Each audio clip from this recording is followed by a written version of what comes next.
ইলিশ মাছ একটু নরম হয়ে গেলে ফেলে না দিয়ে তা দিয়ে যে মজাদার রেসিপি বানানো যায় আগে কি জানতেন? যদি না জানেন আমার এই ভিডিওটি থেকে শিখে নিন। আর ভিডিওটি ভালো লাগলে অবশ্যই সবাই সাবস্ক্রাইব করবেন চ্যানেলটি। তো আমি আপনাদের দেখিয়ে দিই এই ইলিশের ঝাল ঝাল হাত মাখার জন্য আমি কি কি জিনিস নিয়েছি। প্রথমে নিয়েছি ছোট করে টুকরো করে রাখা ইলিশ, এক টুকরো আলু আর একটা বেগুন ছোট করে টুকরো। এরপর নিয়েছি অল্প লবণ, হলুদ গুঁড়ো, লঙ্কার গুঁড়ো, রসুন বাটা আর জিরে বাটা, কাঁচা পেঁয়াজ কুচি একটা বড় সাইজের, টমেটো একটা বড় সাইজের আর 5-6টা কাঁচা লঙ্কা কুচি।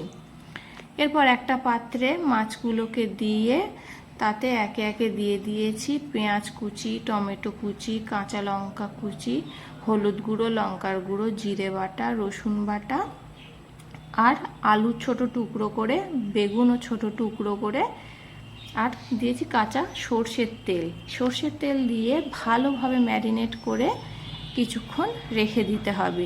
এই আলু আর বেগুনকে আপনারা ছোট টুকরো করে কাটবেন যাতে তাড়াতাড়ি সেদ্ধ হয়ে যায়।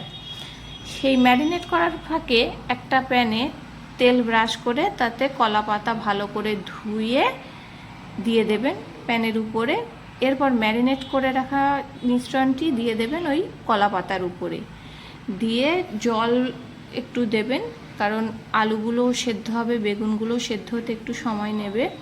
এরপর একদম লো ফ্লেমে আপনি প্রায় 45 মিনিট ঢাকা দিয়ে রান্না করলে শেষে গরম মশলা ছড়িয়ে নামিয়ে নিতে হবে। দেখবেন তৈরি হয়ে যাবে ঝাল ঝাল ইলিশের হাত মাখা। তো আমার এই ভিডিওটি ভালো লাগলে সবাই লাইক, কমেন্ট, শেয়ার করবেন অবশ্যই। ততক্ষণ নমস্কার।